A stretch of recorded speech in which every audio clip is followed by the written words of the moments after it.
மாங்காய் இதை வந்து இதோட தாவர பேர் மேஞ்சிஃபெரா இண்டிகா என்று சொல்லுவோம். இது அனகார்டியேசி குடும்பத்தைச் சேர்ந்த மரமாக இருக்கின்றது.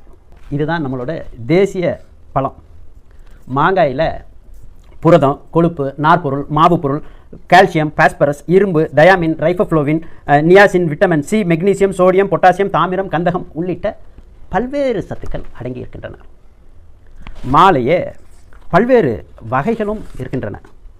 ஆக அந்த ஒவ்வொரு வகையும் ஒவ்வொரு தன்மை உள்ளது. இந்த மாவை தானா குதிரை, சிஞ்சம், ஆமிரம், ஆமவீரம், எகின், சேகரம், சேதாரம், குதம், கொக்கு, மாமை, மாந்தம் என்ற பெயர்களும் உண்டுங்க. வெவ்வேறு பெயர்களை அழைக்கின்றாங்க.